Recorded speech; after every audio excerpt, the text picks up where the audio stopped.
Bonsoir et bienvenue dans cette nouvelle édition de l'Africa Tonight. Voici les principaux titres de l'actualité. Lancement officiel de l'union douanière de la CEAC en janvier 2024. La décision est qualifiée d'historique. Elle a été annoncée lors du dernier sommet de la communauté économique des États de l'Afrique centrale.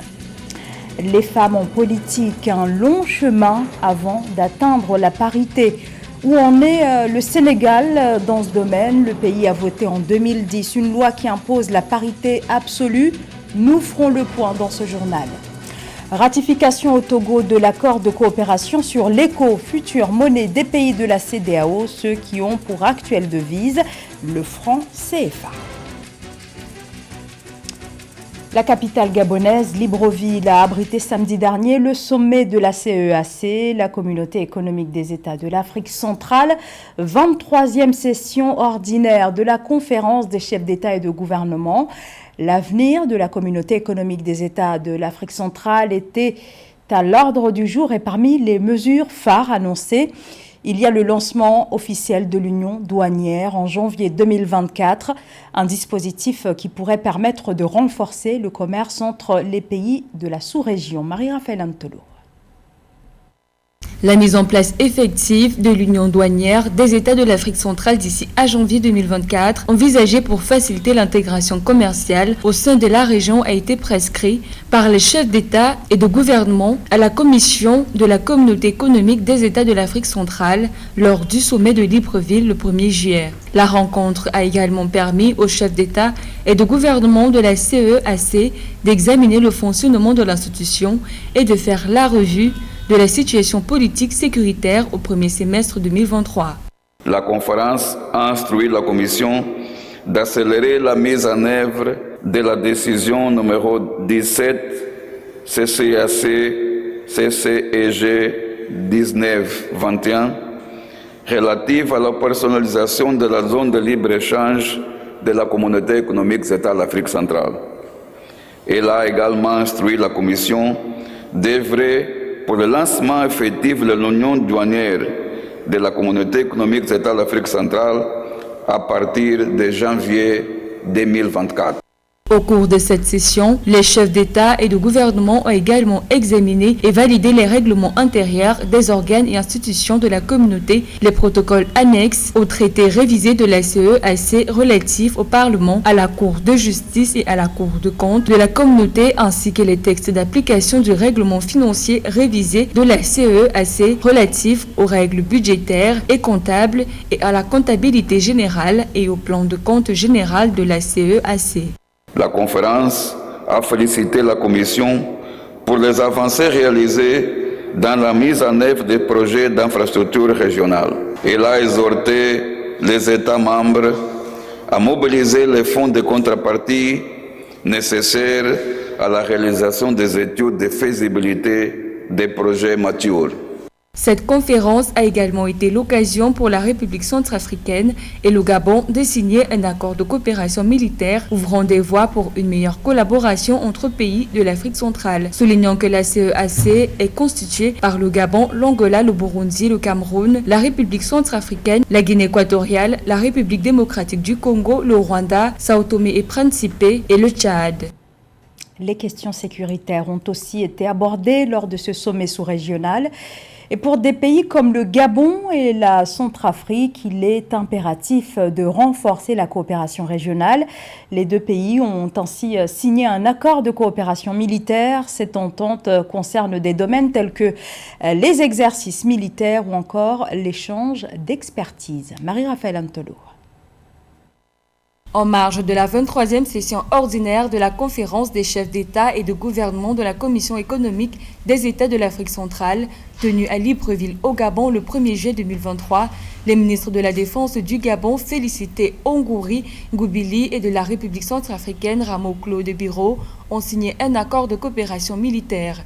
Cet accord vise à renforcer les capacités des forces armées des deux pays et à favoriser une coopération étroite en matière de sécurité régionale. Lorsque nous avons des frontières voisines, lorsque nous sommes des pays voisins et lorsque nous appartenons à la même sous-région, évidemment, on a intérêt d'abord à commencer par coopérer pour protéger l'un comme l'autre parce que les frontières sont voisines et nous partageons les mêmes réalités. D'après le classement 2023 des puissances militaires mondiales établi par le Global Firepower, site américain spécialisé dans les questions de la défense, le Gabon et la Centrafrique font partie des 135 puissances militaires modernes dans le monde. Ainsi, cette coopération est initiée afin de permettre aux deux pays de se soutenir en ce qui concerne la défense de leurs deux pays respectifs. Cet accord intervient d'ailleurs après plusieurs mois de négociations.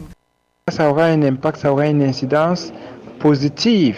Et ça, c'est ce que nous souhaitons sur la stabilité, la sécurité dans la sous-région CEMAC et surtout pour ces pays-là en particulier. Selon les autorités gabonaises, cet accord de coopération militaire entre le Gabon et la République centrafricaine ouvre la voie à une collaboration renforcée dans le domaine de la défense, incluant des échanges d'expertise, de formations conjointes ainsi que des opérations et exercices militaires communs. Pour la présidence centrafricaine, cet accord avec le Gabon vient renforcer les rapports et témoigne de l'engagement des deux nations à promouvoir la sécurité et la stabilité dans la région. La biométrie lors de la présidentielle de 2026, c'est l'objectif que se fixe le gouvernement congolais.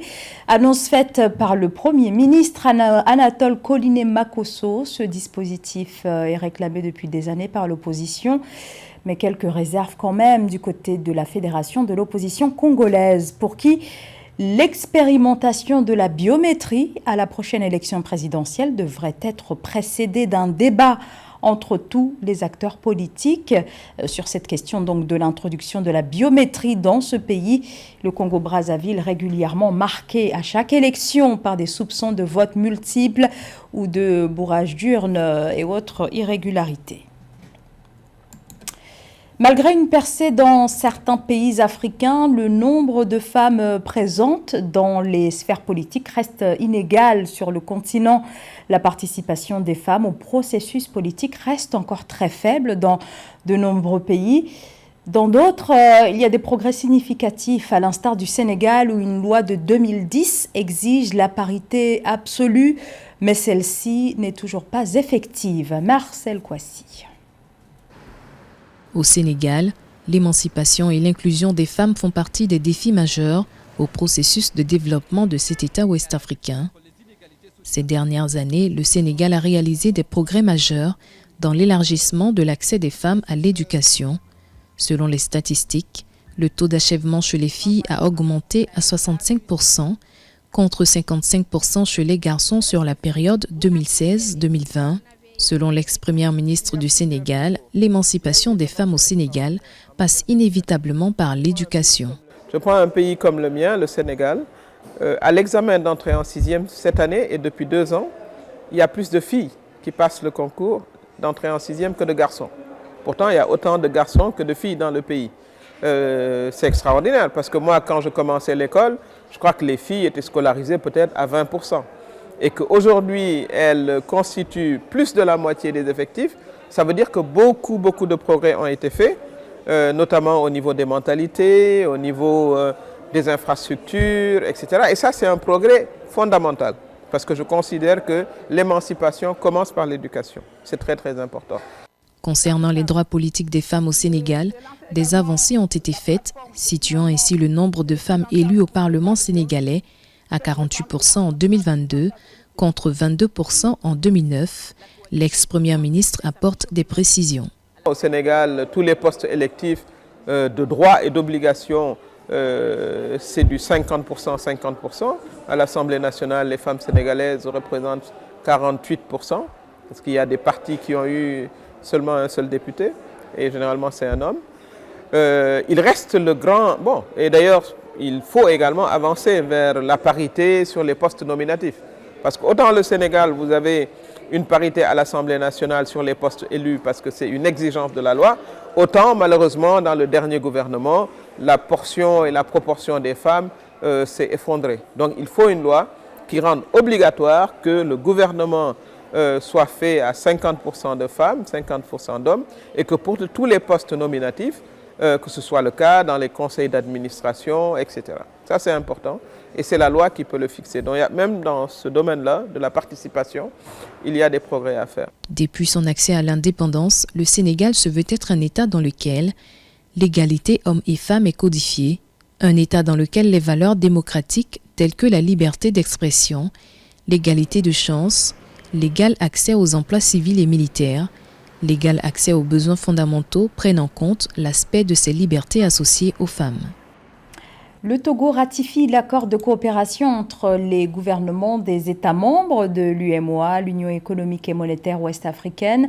Le Parlement togolais autorise la ratification de l'accord de coopération sur l'ECO, future monnaie des États de la CEDEAO, ceux qui ont en commun le franc CFA comme actuelle devise. Les précisions d'Amenedji. À l'Assemblée nationale togolaise, les députés ont voté jeudi 29 juin 2023 la loi autorisant la ratification de l'accord de coopération monétaire entre le gouvernement des États membres de l'Union monétaire ouest-africaine UEMOA et le gouvernement de la République française. Une étape qui marque pour le pays et la sous-région la suite d'un processus entamé depuis 2019 suite aux nombreux débats autour de l'avenir du franc CFA, perçu par une partie de l'opinion publique comme un héritage colonial à remplacer. Les débats aujourd'hui par rapport à la situation économique et financière des pays de l'UEMOA et le processus d'intégration dans les pays de la CEDEAO remet sur tapis la problématique de l'arrivage du franc CFA à l'euro. Et dans ce contexte, le passage à l'ECO devait être une solution dans la mesure où tous les pays de la CEDEAO devaient adopter un mouvement d'ensemble. En effet, le nouvel accord de coopération monétaire signé le 21 décembre 2019 à Abidjan, en Côte d'Ivoire, représente une révision significative de l'accord en vigueur depuis le 4 décembre 1973 selon l'Assemblée. Il prépare les États de l'Union à l'introduction de l'ECO. Et donc, il faut dire que les critiques qu'on observe par rapport à cette position des pays de l'UEMOA, en voulant aller vers un ECO UEMOA, avant que l'ensemble des pays de la CEDEAO n'adoptent cette démarche, reste problématique dans la mesure où, quoi qu'il en soit, le fait d'avoir des textes séparés crée des difficultés au passage vers l'ECO pour l'ensemble des pays de la CEDEAO. Certains observateurs ont émis des doutes sur l'entrée en vigueur de cette monnaie communautaire aux 15 pays de la sous-région. Pour rappel, en 2020, le Togo était le seul pays de la CEDEAO à respecter les critères de convergence établis pour l'adoption de l'ECO, considéré comme future monnaie unique de la zone. Focus maintenant sur la 5e édition des trophées SICAFO, les awards du football béninois qui récompensent les meilleurs acteurs de la saison. C'est dans le cadre de cet événement que Rodolfo Aloko a été sacré samedi dernier, meilleur joueur de la saison 2022-2023 de la Super Ligue Pro du Bénin. Les performances du joueur de Dynamo d'Abomey ont été ainsi saluées. D'autres récompenses ont aussi été décernées. Reportage Lefti. La performance, les efforts et le talent des acteurs du football béninois au terme de la saison 2022-2023 ont été récompensés à la 5e édition des trophées SICAFO à Cotonou.